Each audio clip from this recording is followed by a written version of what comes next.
جو مولوی وہاں جا کر بیان کرتا ہے، یعنی دو طرح کے ہیں. ایک وہ مولوی ہیں جو یہ بدعات کرتے ہیں پرانی طرز پہ، اور کچھ نئے بے ایمان ہیں، تو وہ کہتے ہیں کل 40ویں ان بدعات پر ہم درس دے آتی ہیں. تو وہ صرف بدعت کرتے نہیں، بدعت کے موجد بھی ہیں، ایک نئی بدعت بھی ایجاد کی. تو ان رسموں اور بدعات کا رد کرنا تمام علماء پر فرض ہے. اب جو عالم ایسی مجلسوں میں شریک ہوتا ہے تو وہ خود ملعون ہے، اور بدعت کی تائید کر کے خود فاسق اور فاجر بنتا ہے.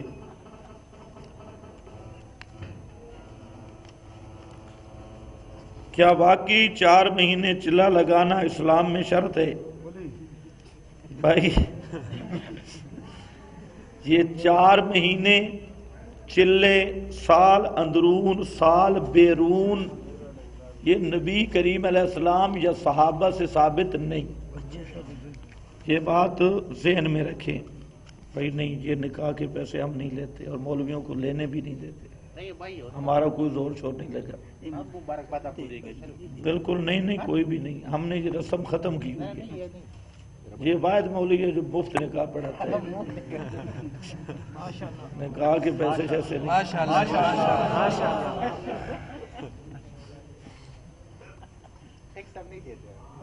یہ ملا ٹیکس ہم نے تو معاف کی، اس لیے تو مولوی ناراض ہیں، کہتے سارے ٹیکس معاف کر دیں. جس نے بھی نکاح پڑھوانا ہو، وہ ہوں واحد دونوں، تو انشاءاللہ ان کا مفت نکاح پڑھ دوں گا، پھر اس کی ضرورت نہیں. اچھا بھائی، یہ 4 مہینے چلہ یہ نبی کریم صلی اللہ علیہ وسلم کا طریق بھی نہیں، صحابہ تابعین کا بھی نہیں. یہ چلہ اور 4 مہینے، سال اندرون سال بیرون، شب جمعہ سے روزہ، یہ ترتیب ہندوستان سے شروع ہوئی. یہ جو ہمارے آج کل بعض سیدھے سادے لوگوں کو بتا دیا گیا کہ چلہ لگانا نبی پاک کی سنت ہے، اور کچھ ایسے ان پڑھ مولوی بھی ہیں کہتے ہیں چلہ قرآن سے ثابت ہے اور حدیث سے ثابت ہے. اگر یہ کہو گے تو پھر تو اس کے بدعت ہونے میں شک ہی نہیں ہے.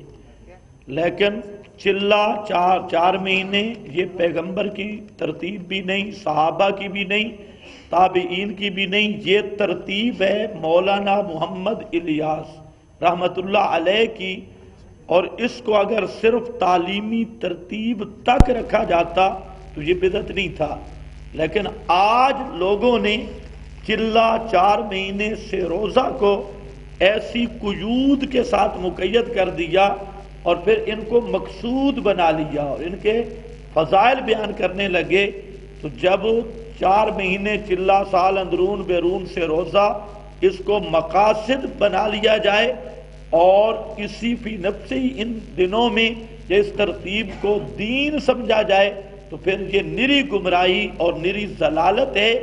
صرف تعلیم للدین تک رہتا، تعلیم تک رہتا اور اپنی طرف سے اس کو دین کا جز بھی نہ بنایا جاتا، تعلیم دین تک یہ ترتیب رہتی تو وہ بدعت نہیں تھی. لیکن آج جاہلوں نے اس کو مقاصد دین سے سمجھ لیا، اور پھر چلہ کے لیے ایسی پابندیاں ہیں کہ ماں مر گئی جی چلہ ٹوٹ جائے گا، گھر نہیں جانا، اور اس محلے کے قریب سے گزرا جوان آدمی ہے، اس کی بیوی ہے، وہ بیوی کے پاس نہیں جائے گا، نہیں تو چلہ ٹوٹ جائے گا، 4 مہینے ٹوٹ جائیں گے. تو یہ جو ترتیب ہے یہ اہل کتاب کے مشابہ ہے، یہودیوں کی طرح یہ رہبانیت ہے.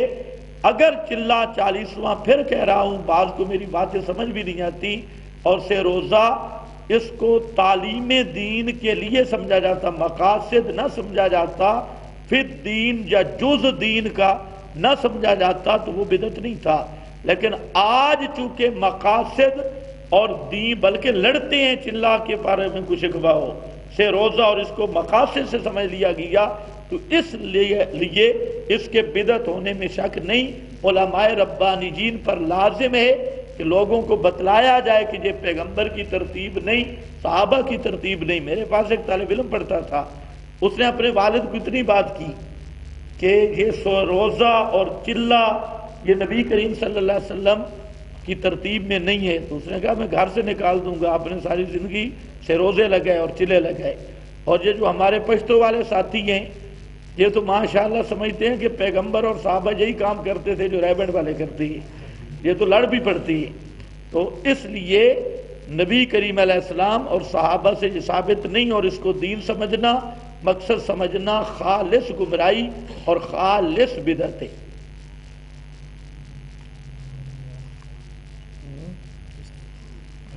اس میں کیا ہے؟ حیاتی کہ بھائی حیاتی لفظ نہیں ہوتا، حیاتی ہم ہیں اللہ کے فضل سے، اصل حیات ہم مانتی ہیں۔ میرے تو نام میں بھی حیات ہے، پھر بھی بے حیا کہتے ہیں یہ حیات کے منکر ہیں۔ یعنی بے حیائی کا بھی اندازہ کرو کہ ہمارے نام میں بھی حیات ہے، تو ہم حیات کے کیسے منکر ہیں؟ حیات الانبیاء بھی برحق ہے، حیات شہداء بھی برحق ہے، حیات مومنین بھی برحق ہے، لیکن حیات کون سی؟ زمین والی نہیں، حیات وہ جو قرآن نے بیان کی، پیارے پیغمبر کی سنت نے بیان کی، اور وہ حیات روحانی فی الجنہ ہے۔ انبیاء کرام پہ بھی موت آتی ہے، ان کے ارواح بدن سے جدا ہوتے ہیں، اور انبیاء کے ارواح جنت الفردوس میں وہاں ان کا مستقر ہے۔ شہداء کے ارواح بھی بدن سے جدا ہوتے ہیں، اور شہید کا جسم زمین میں رہتا ہے، لیکن شہید کی روح جنت الفردوس میں پہنچتی ہے اور جنت کے بالا خانوں میں رہتی ہے۔ اسی طرح ارواح المومنین وہ بھی جنت میں ہوتی ہیں۔ تو اصل حیات تو وہ ہے اور جو قرآن نے بیان کی ہے، اور فرمایا عند ربہم یرزقون، وہ حیات ایسی اپنے رب کے ہاں زندہ بھی ہیں، رزق بھی پاتے ہیں۔ اور پھر اس کو بھی فرمایا کہ لدخل الجنہ، عند ربہم کو بھی متعین کر دیا کہ الجنہ، الجنہ وہ معروف جنت ہے جو آسمانوں سے اوپر ہے۔ پھر نبی کریم صلی اللہ علیہ وسلم کی پہلے 35 احادیث میں کہا کرتا تھا، 5 اور مل گئی ہیں، 40 احادیث کا مضمون یہ ہے کہ شہداء کی حیات کا مطلب ہے ان کی ارواح جنت میں ہیں اور جنت کے پھل کھاتی ہیں، جنت کی سیر کرتی ہیں، اور انبیاء کی شان شہداء سے بھی زیادہ ہے۔ تو جب شہید کی روح نبی کی غلامی میں موت کے بعد جنت میں ہے، تو نبی کی روح بطریق اولا جنت میں ہے۔ اور امام الانبیاء صلی اللہ علیہ وسلم کے بارے میں حضرت فاطمہ آپ کے بارے میں زیادہ جانتی ہے یا آج کا مولوی؟ حضرت فاطمہ جو آپ کے جگر کا ٹکڑا ہے، وہ فرماتی ہے یا ابتا من جنت الفردوس ماوا، اے ابا جان ہمیں چھوڑ کر آپ نے جنت الفردوس کو ڈیرا لگا لیا، مستقر بنا لیا۔ اور جنت الفردوس بخاری میں ہے، سقفہ عرش الرحمن۔ نبی کریم علیہ السلام نے فرمایا جب بھی اللہ تعالیٰ سے سوال کرو تو جنت الفردوس مانگا کرو، کیونکہ جنت الفردوس یہ جنت کی وہ بلڈنگ ہے جس کا لنٹر اللہ کا عرش ہے، رحمان کا عرش ہے۔ تو امام الانبیاء حضرت محمد مصطفیٰ صلی اللہ علیہ وسلم کی حیات سب سے اعلیٰ ہے۔ شہداء کی حیات برحق، انبیاء کی حیات برحق، سب سے اعلیٰ حیات امام الانبیاء حضرت محمد مصطفیٰ کی ہے۔ لیکن اس حیات کا یہ معنی نہیں ہے کہ روحیں اس جسم میں ہیں یا جسم کے ساتھ کوئی ایسا تعلق ہے کہ جسم اٹھتا بیٹھتا قیام قعود کرے یا دنیا والوں کے کلام سنے۔ یہ تو صریح نصوص کے خلاف ہے۔ وہ حیات جو قرآن اور سنت نے بیان کی وہ یہ ہے کہ ان کی ارواح اپنے مراتب کے اعتبار سے جنت میں ہیں اور اللہ تعالیٰ کی نعمتوں سے لطف اندوز ہوتی ہیں، جنت میں چلتی پھرتی ہے، ایک دوسرے کی زیارت کرتی ہیں، اور سب سے اعلیٰ مقام روح مصطفیٰ صلی اللہ علیہ وسلم کا رفیق اعلیٰ اور جنت الفردوس میں ہے۔ بات تو صرف اتنی ہے، باقی یہ جو موجودہ للڑ ہیں ان کو ہم للڑ کہتے ہیں، للڑ۔ تو للڑ اہل بدعت، ان میں وہ نیٹ پر موجود ہے، میں نے کہا 7 وجوہات ہیں ان کے بے ایمان ہونے کی، اور وہ نیٹ پر موجود ہے، وہاں سن لینا۔ معراج کی رات جب آپ اوپر تشریف لے گئے، وہاں پر الجین سجین دونوں کے احوال دکھائے گئے۔ سوال یہ ہے کہ سجین 7 زمینوں کے نیچے ہے نہ کہ آسمان پر، تو سجین کے حالات کیسے پتہ چلے؟ یہ تو کوئی سوال ہی نہیں ہے۔ دکھائے گئے، آپ زمین پر تھے، جنت 7 آسمانوں سے اوپر ہے، لیکن دیوار میں آپ کو جنت کا عکس دکھایا گیا، بخاری میں وہ صورت مثالی کی رویت تھی۔ رویت میں تو اللہ تعالیٰ کی قدرت ہے، کوئی آسمان کی چیز زمین پہ دکھا دے، زمین کے نیچے والی چیز اوپر دکھا دے، تو اس میں کیا، اس میں تو کوئی استعالہ نہیں۔ آپ صلی اللہ علیہ وسلم جب معراج سے واپس آئے، مشرکین نے سوال کیا کہ بیت المقدس کے دروازے کتنے تھے، کھڑکیاں کتنی تھی؟ تو آپ صلی اللہ علیہ وسلم فرماتے میں اتنا پریشان ہوا، زندگی میں کبھی اتنا پریشان نہیں ہوا تھا۔ تو میں، آپ اس مسجد میں جمعہ پڑھنے آتے ہیں، آپ کو پتہ ہے اس پر کتنے شاطر ہیں؟ تو آپ صلی اللہ علیہ وسلم فرماتے کہ میں تو پریشان ہوا، تو اللہ تعالیٰ نے وہاں، میں مکے میں کھڑا تھا، درمیان کے پردے ہٹا دیے اور بیت المقدس میرے سامنے کر دیا، تو میں وہاں دیکھ رہا تھا اور انہوں نے جو پوچھتے گئے میں بتاتا گیا۔ تو رویت پر تو کوئی اشکال نہیں، چاہے آسمانوں پر پہنچ کے سجین کا دیدار کریں یا الجین کا دیدار کریں، اس میں تو اللہ تعالیٰ کی قدرت ہے، اور اللہ ہر چیز پہ جب قادر ہے، اس پر اشکال کا کیا معنی ہے؟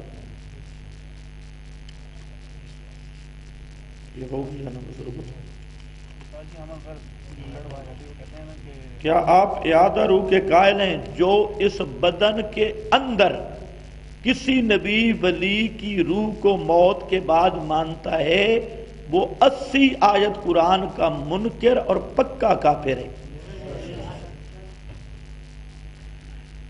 عرض اعمال واقعی نبی کریم علیہ السلام پر پیش ہوتے ہیں۔ عرض اعمال کی بات بار بار ہو چکی ہے۔ عرض اعمال دربار الہی میں ہوتا ہے۔ نبی کریم صلی اللہ علیہ وسلم پر عرض اعمال، تفصیلی عرض اعمال کا عقیدہ یہ خالصتاً کفری عقیدہ ہے، اور یہ عقیدہ اہل تشیع سے آیا۔ شیعہ کہتے ہیں کہ ہمارے اعمال اماموں پر پیش ہوتے ہیں، اور اسی سے ان للڑوں نے لیا کہ نبی کریم صلی اللہ علیہ وسلم پر امت کے اعمال پیش ہوتے ہیں۔ سوال یہ ہے کہ اعمال کا حساب و کتاب، جزا سزا دینے والے کون ہیں؟ تو پھر اللہ کے دربار میں عقل کا بھی یہ تقاضا ہے، اور نقل بھی موجود ہے، الیہ یصعد الکلم الطیب والعمل الصالح یرفعہ، اور خود نبی کریم علیہ السلام نے فرمایا کہ سوموار اور جمعرات کے دن اللہ کے دربار میں ہر ایک کے اعمال پیش ہوتی ہیں، تو وہ دربار الہی میں اس کا عرض ہوتا ہے۔ رسول اللہ صلی اللہ علیہ وسلم یا کسی نبی پر عرض اعمال صریح نصوص قطعیہ کے خلاف ہے۔ اللہ نے فرمایا یوم یجمع اللہ الرسل فیقول ماذا اجبتم قالوا لا علم لنا۔ سب مفسرین نے جہاں پر توجیحات میں ایک توجیہ ذکر کی، لا علم لنا بعد وفاتنا، سب رسول کہیں گے کہ ہمیں اپنی موت کے بعد ہماری امتیں کیا کرتی رہی، لا علم لنا، اور رسول میں امام الانبیاء بھی داخل ہیں، ہمیں اس چیز کا پتہ نہیں۔ اور پھر وہ متواتر حدیث جب فرشتے کہیں گے انک لا تدری ما احدثوا بعدک، کہ اللہ کے محبوب آپ کو پتہ نہیں ہے، لا تدری، آپ کو علم ہی نہیں ہے کہ آپ کی وفات کے بعد یہ بدعتی کیا کرتے رہے اور کون کون سی انہوں نے بدعات کی، آپ کو نہیں پتہ۔ یہ متواتر حدیث ہے۔ اسی طرح اور بے شمار احادیث موجود ہیں۔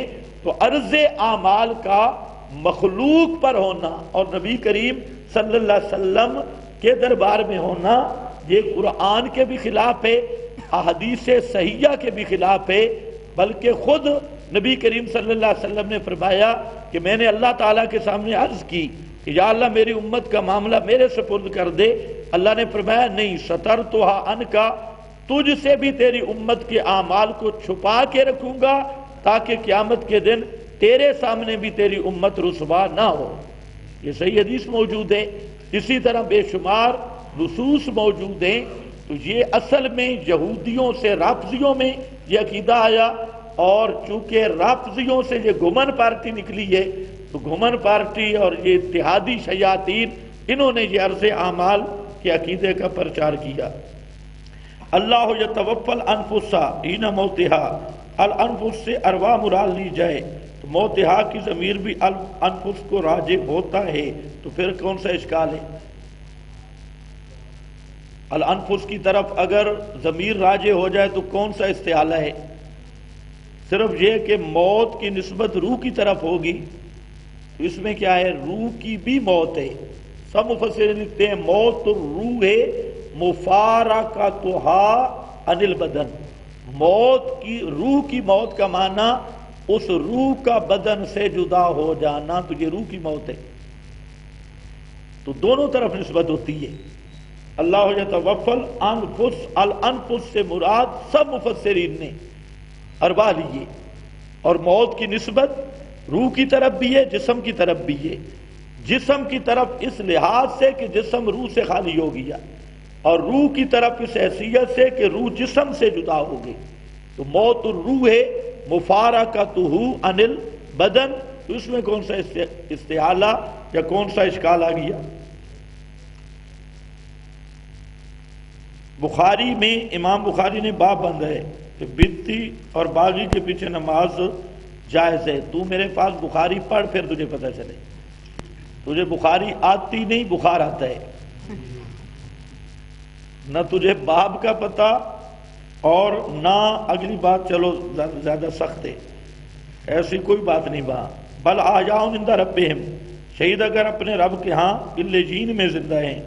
حیاتی نہ لکھا کرو للڑ، اعتراض کرتے ہیں اللہ ہر جگہ ہے، تو عند ربہم اطلاق قبر پر، اس کا جواب 1000 دفعہ دے چکا ہوں، تو کچھ سن بھی لیا کرو نا۔ سوال وہ کرو جو پہلے ہو چکے ہیں، جن کے جواب نیٹ پہ موجود ہیں، تقریروں میں موجود ہیں، تو وہاں سن لو۔ ہم کہتے ہیں کہ ہر جگہ میں اللہ کو کسی ایک جگہ کے اندر ماننے والا کافر ہے۔ بتائیں آپ کو سمجھ آئی کہ نہیں؟ اللہ مکان سے پاک ہے، جگہ کے اندر نہیں، ہر جگہ میں۔ باقی رہ گیا قرآن پاک نے جو اندہ ربہم یرزقون کہا ہے، یہ اندہ کے ابہام کو خود قرآن نے اٹھایا ہے۔ میں نے ابھی آیت پڑھی لیکن آپ سنتے نہیں۔ اس اندہ ربہم کی بذات قرآن میں آئی قیل ادخل الجنہ، اندہ ربہم کا معنی قرآن نے بتایا کہ وہ جنت میں زندہ ہیں۔ اسی طرح رب ابن لی اندہ کا بیتن فی الجنہ، وہاں بھی اندہ کا معنی آیا۔ اور میں نے آپ کو بتایا 40 احادیث میں رسول اللہ صلی اللہ علیہ وسلم کے صاف فرمودات، جن میں آپ نے فرمایا کہ اندہ ربہم کی تشریح کی کہ اس کا مطلب ہے کہ ان کی ارواح جنت میں ہیں اور جنت کا رزق کھاتی ہیں، تو یہ تو میں نے پہلے وضاحت کر دی۔ اب کسی للڑ کی چونکہ چنانچہ کی جہاں گنجائش کہاں رہی، ان سے پوچھو کہ قرآن کو رسول اللہ صلی اللہ علیہ وسلم نے یہی سمجھا ہے یا تمہارے ماسٹر اور پروفیسر نے صحیح سمجھا ہے؟ تو ہم کہتے ہیں رسول پاک اول مفسر قرآن ہے۔ بخاری کی حدیث ہے انہم الآن یسمعون کی تعبیل عائشہ نے کی، لیکن میت جوتوں کی آواز سنتا ہے، اس کی تعبیر علامہ شامی گنگوئی سے پہلے کسی نے نہیں کی۔ مطلق آدم سما میت میں یہ استثناء ماننا ضروری ہے، ورنہ حدیث کا انکار لازم آتا ہے۔ ان اللہ یشفی من یشاء، ماشاء اللہ۔ پہلی بات ہے کہ حدیث کہتے کس کو ہیں؟ جس بیچارے کو یہ بھی نہیں پتا حدیث کس کو کہا جاتا ہے۔ حدیث وہ ہے جو رسول کا فرمان ہو، اور قرآن کہتے ہیں رسول کے منہ مبارک سے قرآن کے مقابل بات نکل ہی نہیں سکتی۔ اب قرآن جب کہتے ہیں مردے نہیں سنتے، تو رسول کی زبان سے یہ آ سکتا ہے کہ مردے سنتے ہیں؟ اصل میں یہ وہی روایت پرستی کا بھوت سوار ہے نا، کہ بخاری میں آئی، تو بخاری کون سی آسمانی کتاب ہے؟ تو اسی لیے امام شامی نے یہی بات کی ہے، انہوں نے کہا کہ ان صح سندہ لیکن معلول لعلت تقتضی عدم ثبوتها وہی مخالفتہ للقرآن، مخالفتہ للقرآن۔ امام شامی نے کہا کہ یہ معلول ہے، اور اس میں علت یہ ہے کہ یہ روایت قرآن کے خلاف ہے، آپ کا کیا خیال ہے جو قرآن کے خلاف ہو وہ حدیث ہوتی ہے؟ یعنی دماغ کی بھی عجیب خرابی ہے کہ اللہ نے اپنے رسول کو فرمایا اتبع ما یوحا اتلو ما اوحیا، پیغمبر کبھی قرآن کے خلاف بات کر سکتا نہیں، اور ایسی بات چاہے بخاری مسلم یا کسی اور حدیث کی کتاب سے کوئی پیش کرے جو قرآن سے ٹکرائے اور پھر کہے یہ حدیث رسول ہے، اتمام حجت کے بعد بھی کہے، تو اصل کافر وہ ہے جو قرآن کا مقابل رسول کو ثابت کر رہا ہے۔ اس لیے ہم کہتے ہیں کرا نیال والی کوئی حدیث نہیں، یہ روایت ہے، یہ پیغمبر کا فرمان نہیں ہے۔ اگر پیغمبر کا فرمان ہوتا قرآن کے مطابق ہوتا، اور قرآن سے ٹکرانا اس بات کی دلیل ہے کہ یہ رسول پاک کے لفظ نہیں، یہ راویوں کی گپ ہے، پیغمبر کا فرمان نہیں ہے۔ تو پہلے اس کو حدیث تو ثابت کر، پہلے کم از کم یہ تو لے آنا کہ حدیث کہتے کس کو ہے، کس کو یہ بھی نہیں پتا۔ حضرت آپ نے کہا تھا کہ موارد مخصوصہ جو سنتا ہے اس کے اوپر ہم کوئی فتویٰ نہیں لگاتے، چاہے وہ سلام قبر میں سنتا ہو وہ والا، یا جو حضور صلی اللہ علیہ وسلم کے صرف درود سننے کا قائل ہو، یا جوتوں کے خسکار سننے کا قائل ہو۔ یہ آپ نے خود تشریح کی ہے، میں نے یہ تشریح نہیں کی تھی، یہ تشریح آپ کی ہے۔ میں نے یہ کہا تھا کہ ایک ہے عادتاً سما، ہمارا جو فتویٰ ہے وہ سما عادی پر ہے، کیونکہ یہ بنتا ہے ما فوق الاسباب۔ یہ درود جو حضور صلی اللہ علیہ وسلم کے اوپر سننا ہے، یہ پوری بات سن لو نا، پھر بعد میں سوال و جواب کے لیے بیٹھو، پہلے میری بات سن لو۔ تو سما عادی پر فتویٰ، باقی خرق عادت یعنی بے مشیت اللہ کہ میت یا مرنے والے میں تو صلاحیت سما نہیں، اگر اللہ چاہے کوئی بات سنا دے۔ اب اس کے دو درجے ہیں، ایک ہے اگر چاہے تو سنا سکتا ہے، اس کے ہم قائل ہیں ان اللہ یسمع من یشاء، ایک یہ ہے کہ سناتا ہے کوئی بات یا نہیں، ان میں صلاحیت نہیں، اللہ کوئی بات ان کو سناتا ہے یا نہیں۔ اب اگر کسی دلیل سے، صحیح دلیل سے ثابت ہو جائے یا ایسی چیز آ جائے جو موجب شبہ ہے تو وہاں کفر کا فتویٰ نہیں لگے گا۔ مثلا کلیب بدر ہے، تو کلیب بدر والی روایت میں یہ گنجائش ہے انہم لا یسمعون الآن یعلمون ما اقول لهم، میں جو ان کو کہتا تھا وہ سمجھ گئے یا سن رہے ہیں۔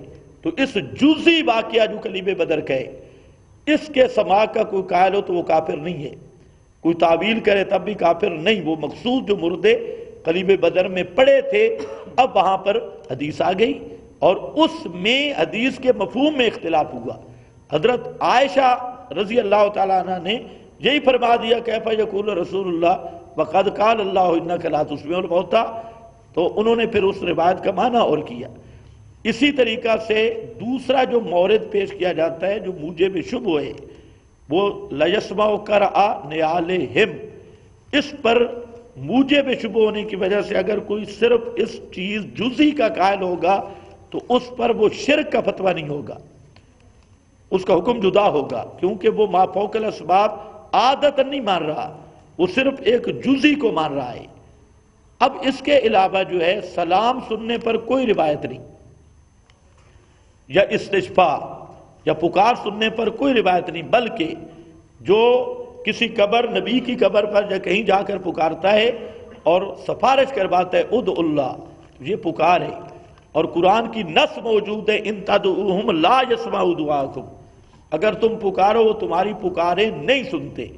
اگر اس کا کوئی سماع کا قائل ہے تو وہ پکا کافر اور قرآن کا منکر ہے، جس چیز کی قرآن نے نفی کی وہ اسی کو ثابت کر رہا ہے۔ تو وہ جزیات موارد مخصوصہ وہ ہے جو میں نے بیان کیے، کیونکہ وہ جزئی چیز ہے۔ اسی طرح اگر کوئی کہے سلام سنتے ہیں تو ہم کہیں گے دلیل، اگر دلیل نہیں تو پھر افتراء علی اللہ کا مرتکب ہے۔ وہ فتویٰ جو سماع عادی والا ہے وہ اس لائن پہ چلتا ہے۔ اور ایک دوسرا بحث ہے کہ آیت کی دلالت قطعی یا ظنی، تو ہمارے نزدیک آیت کی دلالت قطعی ہے، ظنی نہیں ہے، اسی لیے تو ام المومنین نے قبر واحد میں تعبیر کی ہے، ورنہ ظنی کی تخصیص ظنی سے ہو سکتی ہے، ظنی قطعی کے مقابلے میں معول ہوتی ہے، لیکن ملاؤں یہ قانون پڑھ کے بھی انہیں سمجھ نہیں آتا یہ سب کتابوں میں پڑھتی ہے۔ اب دیکھو انا للہ سیف الارض، دوسری حدیث میں ہے تبلغنی حیث ما کنتم، آپ نے بتایا تھا درود السلام کا مطلب ہے اللہ ان پر رحمت فرماتا ہے، فرشتے سلام نہیں پہنچاتے۔ سوال یہ ہے فرشتوں کے واسطے کا مطلب کیا ہے؟ اگر اللہ اپنی رحمت فرماتا ہے فرشتوں کی کیا ضرورت ہے؟ تو رحمت کے وصول کا ذریعہ فرشتے ہوں تو اس میں کون سا استعالہ ہے؟ اور یہ دو حدیثیں پہلے ان پہ ایمان تو لا نا، اس میں ہے سو ما کنتم، کوئی قبر پہ ہو آپ کی تب بھی آپ نہیں سنتے، یہ دونوں حدیثیں بتا رہی ہیں۔ سیاحین فی الارض، آپ کی قبر زمین پر ہے یا نہیں؟ تو یہ اب اس نے دو کشتیوں پہ پاؤں رکھا ہے، قریب والا سنتے دور والا فرشتے پہنچاتی ہیں، یہ تو کوئی تقسیم نہیں ہے سو ما کنتم آیا ہے، قریب والا بھی فرشتے پہنچاتے ہیں دور والا بھی فرشتے پہنچاتے ہیں، نہ قریب سے سنتے ہیں نہ دور سے سنتے ہیں، تو پہلے روایتوں کو تو مان، باقی رہ گیا فرشتوں کا وصول رحمت کا ذریعہ ہونا، تو اس میں کون سا اشکال ہے؟ قبولیت دعا یا رحمت حادثہ کی اصال کا اگر ذریعہ اللہ تعالیٰ فرشتوں کو بنا دے تو اس میں کون سا استعالہ ہے؟ یہ تو خالص اپنی جہالت کا آشکارا ہے۔ کچھ لوگ پیروں کے پاس جاتے ہیں تو بالکل برابر چیزیں بتاتے ہیں، تو آپ نے کہا ہمزاد ہوتے ہیں، ہمزاد کیا ہیں؟ کیا ہمزاد؟ ابھی میں یہ پیروں والا تصوف پڑھانے نہیں بیٹھا، غیبانہ جنازہ پڑھانا جائز ہے یا نہیں؟ قطعاً نہیں ثابت۔ جنازے کے لیے شرط ہے میت یا اس کا کچھ نمونہ کی موجودگی۔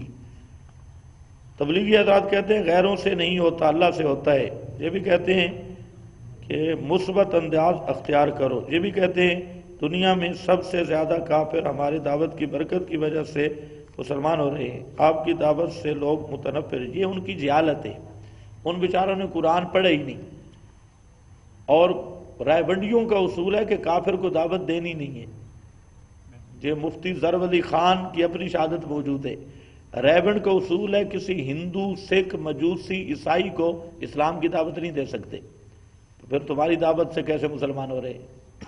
جب تو ہندوؤں سکھوں یہودیوں عیسائیوں کو دعوت دے نہیں تمہارے اصول کے خلاف ہے۔ یہ تو آپ سن لیں مفتی ظفر علی خان نے پوری وضاحت کی، اور ان کے اکابرین کا یہ ضابطہ ہے کہ کسی غیر مسلم کو اسلام کی دعوت نہیں دینی، اور صرف مسلمانوں کی اصلاح ہے۔ دوسری بات یہ ہے کہ ہماری اور آپ کی دعوت، ہم سوال یہ کرتے ہیں کہ دعوت جو پیغمبر نے دی تھی وہ بابرکت ہے یا ریبنڈ والوں کی؟ پیغمبر کریم کی دعوت قرآن والی تھی یا اور کتابوں والی؟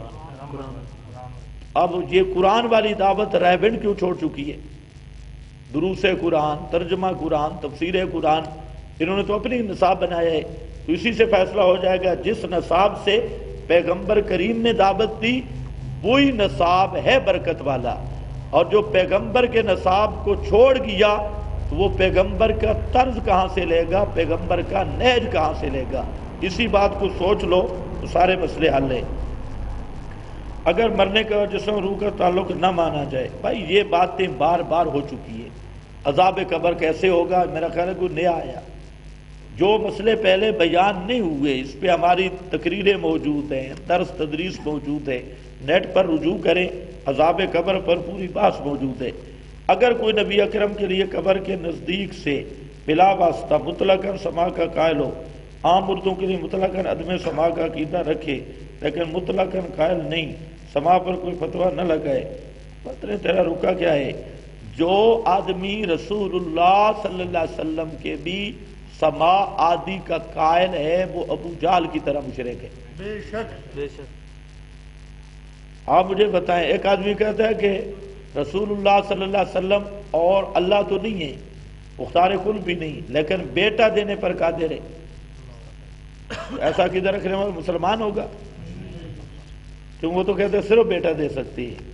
بھائی ما فوق الاسباب سننا یہ اللہ کا خاص ہے، کسی مخلوق میں کو بھی اس میں شریک کرنا یہ شرک ہے، بات صاف ہے، اس میں ہیرا پھیری کی ضرورت۔ دوسری بات یہ ہے کہ رسول پاک صلی اللہ علیہ وسلم کی قبر پر تو جا سکتے ہی کوئی نہیں ہے، اس کی بھی پہلے تحقیق کرو، اندل قبر کا تحقق ہی نہیں ہے، جو بھی قائل ہیں وہ کھڑے ہوتے ہیں موجودہ صورت سب دور کی ہے.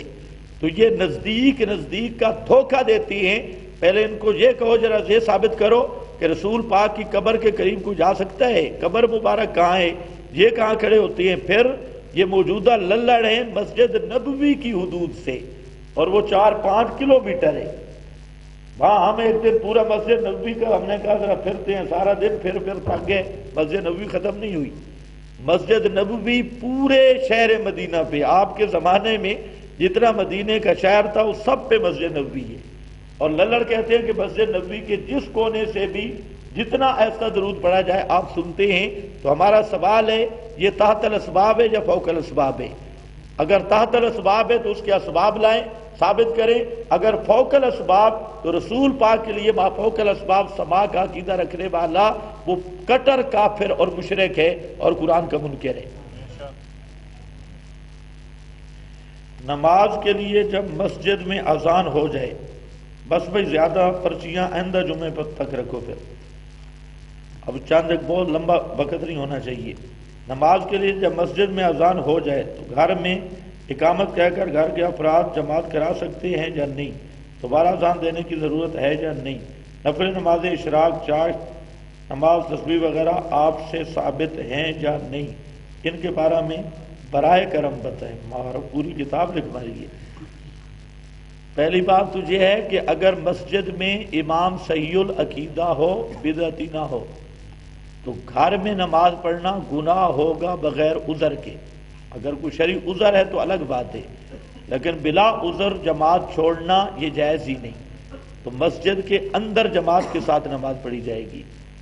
اور اگر امام میں ڈیفیکٹ ہے یا اس کو کوئی شرعی عذر ہے، مثلا بیمار ہے یا جان کو خطرہ ہے، اپنی حفاظت کے پیش نظر وہ گھر میں نماز پڑھتا ہے، یا کوئی اور مسائل ہے، تو وہ جانتا ہے، اللہ جانتا ہے کہ وہ اس معاملہ میں خود فیصلہ کر سکتا ہے کہ واقعی میرا عذر بنتا ہے یا نہیں.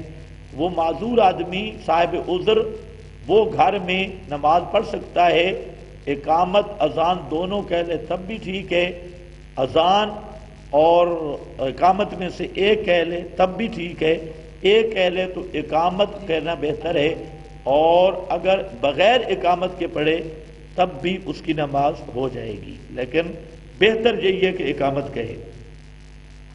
نفل شفل جو ہے اشراق، چاشت وغیرہ یہ ثابت ہیں، لیکن اس کی دعوت نہیں دینی چاہیے. خود پڑھے جتنی پڑھ سکتا ہے، اور ریاکاری بھی نہیں کرنی چاہیے. ہاں یہ نوافل جتنا چھپ کر پڑھو گے اتنا زیادہ فائدہ ہوگا. اور اہتمام کے بغیر حضرت عبداللہ ابن عمر نے چاشت کی نماز پہ وہ لوگ جماعت کی شکل میں آ رہے تھے، یہ بیٹھے تھے ٹیک لگا کر، تو کسی نے کہا یہ کیا؟ تو انہوں نے کہا ان حاضی بدع، یہ بدع ہے. لیکن بدع کیا ہے؟ ان کا اس طرح رش کرنا، وہ ورنہ تو آپ سے ثابت تھی. تو وہ ترتیب کو انہوں نے بدعت کہا. ایک ہوتا ہے کسی روایت کو فقط نقل کرنا، ایک ہوتا ہے اس روایت کو صحیح قرار دینا. وہ حدیث ہو اب جس میں جاؤ میرا کے الفاظ نہیں ہیں، جو مسند احمد میں 2 طرق سے نقل ہوئی ہے، ابن ابی شیبہ میں بھی، اگر ہم اس حدیث کی سند کو صحیح قرار دے دیں ہم گستاخ صحابہ بن جاتے ہیں. جبکہ دوسری طرف امام حاکم، ذہبی، ہیثمی، ابن حجر، ابن بہقی، استیاب، مسند بزار، محدثین، کیا بات ہے. جہالت بالحدیث پر بھی آپ کو مبارک و رکا لکھنے والا. ایسا آدمی جاہل بالاصول ہوتا ہے.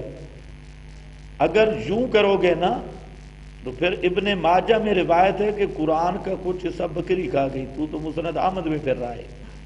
اور ابن ماجہ میں ہے کہ کچھ حصہ قرآن کا بکری کھا گئی. اب اگر تیرے والا اصول اپنائیں کہ تم تو اس روایت کو موضوع کہتے ہو اور ابن ماجہ محدث نے اس کو نقل کیا ہے، تو ابن ماجہ محدث پر کون سا فتویٰ ہوگا؟ تو آپ فیرنگ کر دیں آپ کی طرح. تو ہم فتویٰ کے بارے میں اتنے کچے لوگ نہیں اللہ کے فضل سے.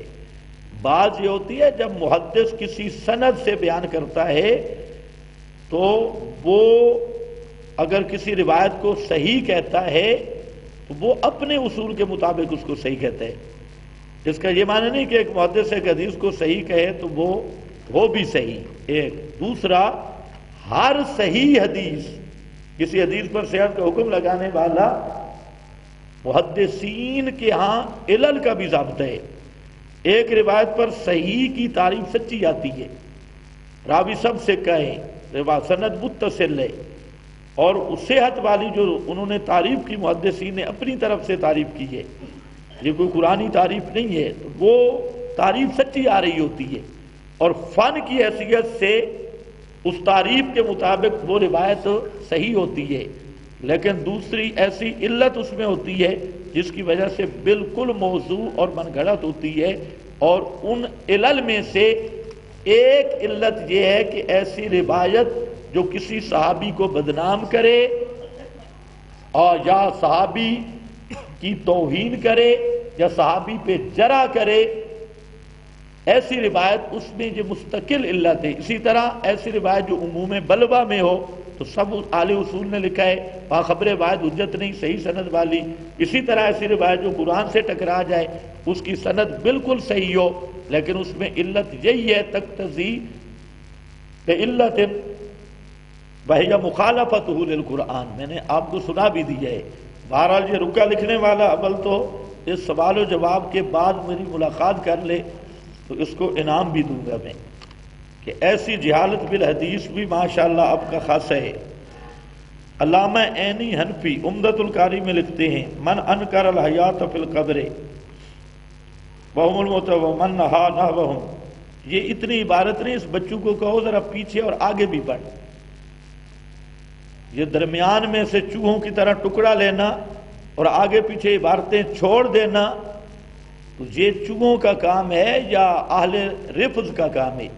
اس پوری عبارت کو پڑھو۔ باقی رہ گیا علامہ عینی، یہ خود مقلد ہے، اور مقلد کا قول تو فروعی مسائل میں بھی حجت نہیں، اٹھاؤ سب اصول کی کتابیں، فروعات میں بھی نہیں، اور اگر یہی بات ہے تو پھر اس علامہ عینی کا یہ ہتھوڑا لگاؤ علامہ انور شاہ صاحب پہ۔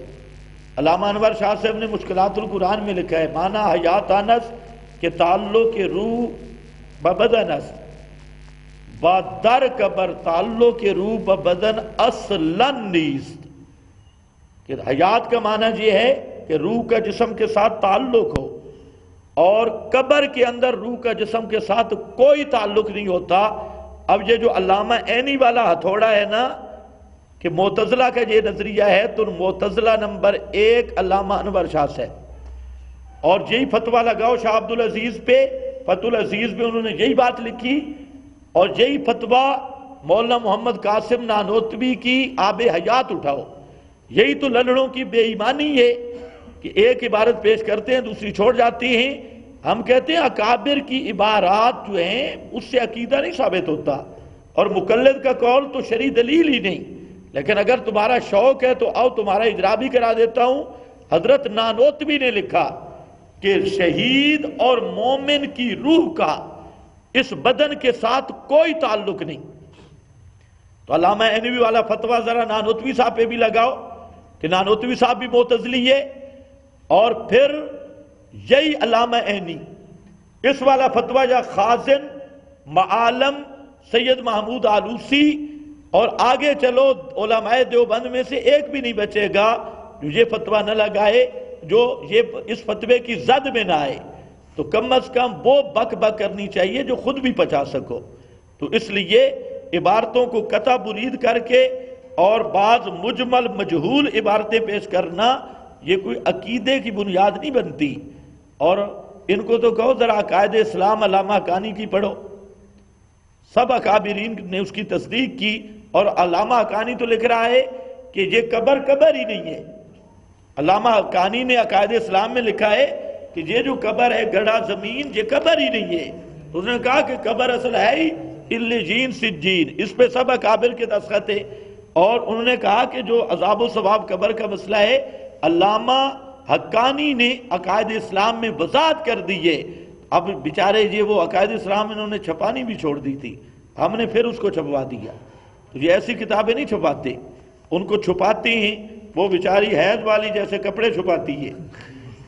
ابن حجر ہیثمی حضرت لکھتے ہیں، بھائی ہم نہیں جانتے ابن حجر ہیثمی کون ہے، اگر آپ جانتے ہیں نا ابن حجر اسمی کو، تو اس نے فتاوی حدیثیہ میں لکھا ہے ابن حجر نے کہ موجودہ صورتحال جو ہے یہ عند القبر کی بنتی نہیں، عند القبر بنتا ہے داخل الحجرہ، اور موجودہ جو صورتحال ہے اس میں آپ کی قبر تک جانا ہی ممکن نہیں۔ تو اب تو جو سما کا قائل ہے، دور کے سما کا قائل ہے، تو مولانا سرفراز کے فتوے سے بھی مشرک ہے۔ علامہ سخاوی نے لکھا ہے، کیا لکھا ہے؟ نانو، اچھا ابن حسن نے لکھا ہے نان نو مینو بِأَنَّهُ صلی اللہ علیہ وسلم حی یرزق، تو اس میں کیا شک ہے کہ آپ زندہ ہیں، آپ کو رزق ملتا ہے۔ ابھی میں پہلے ثابت کر چکا ہوں کہ آپ کی روح رفیق اعلیٰ میں ہے اور رفیق اعلیٰ کا رزق کھاتی ہے۔ وَأَنَّ جَسَدَهُ الشَّرِيفُ لَا تَأْكُلُهُ الْأَرْضُ، اور آپ کے جسم کو مٹی نہیں کھاتی، اس پر امت کا اجماع ہے۔ اس کا کس نے انکار کیا ہے؟ یعنی بزرگوں کی عبارتیں بھی چوہوں کی طرح کاٹی ہوئی ہے۔ اس کا کس نے انکار کیا کہ آپ کا جسم محفوظ ہے اور آپ جنت میں حی یرزق عند ربہم یرزقون؟ تو ان بیچاروں کو عبارتیں پیش کرتے ہوئے طریقہ ہی نہیں آتا کہ ہم کیا پیش کر رہے ہیں۔ گنگوئی فتاوی رشیدیہ میں لکھتے ہیں انبیاء کے سما میں خلاف نہیں، یہ بھی جھوٹ ہے۔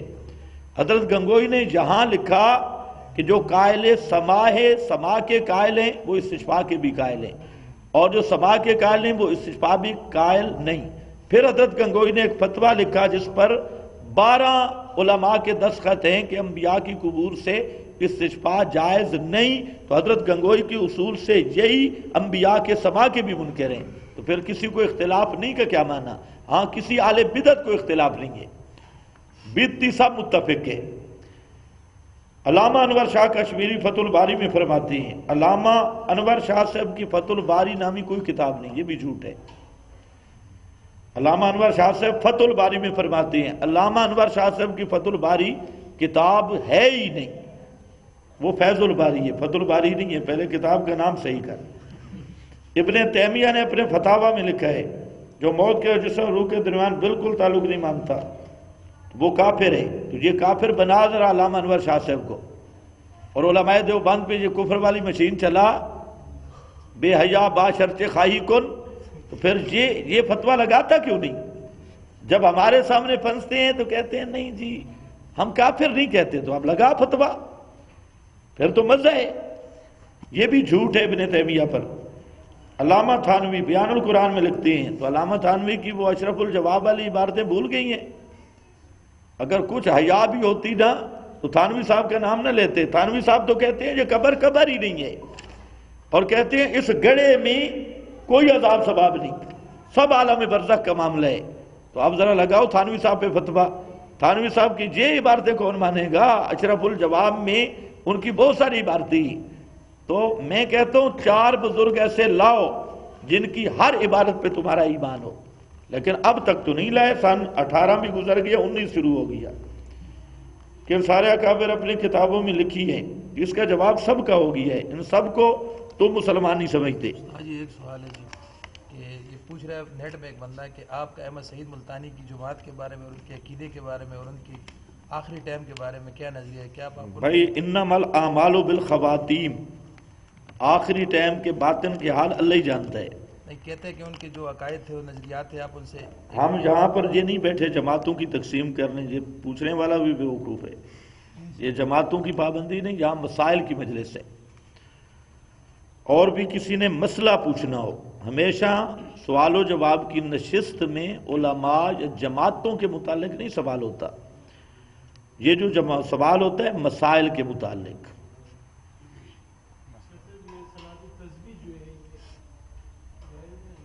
جس شور سے ثابت ہے اس طرح ثابت نہیں ہے۔ سب سے افضل نماز فرض نماز ہے، فرض نماز سے افضل نماز دنیا میں کوئی نہیں ہے، سب سے افضل نماز فرض ہے، اس کے بعد سنت ہے۔ یہ جو نوافل ہیں ان کا درجہ جس درجے میں بھی ہوں فرائض اور نوافل سے بہت کم ہے، سنت سے بہت کم ہے۔ تو باقی خضر پیغمبر تھے جب علی، حضرت خضر نبی تھے، ولی نہیں ہیں۔ نبی ہیں، کہتے ہیں انہوں نے ایک چشمے سے پانی پیا تھا جسے آب حیات کہتے ہیں، جس کی وجہ سے ان کو قیامت زندگی ملی ہے، یہ جھوٹ ہے۔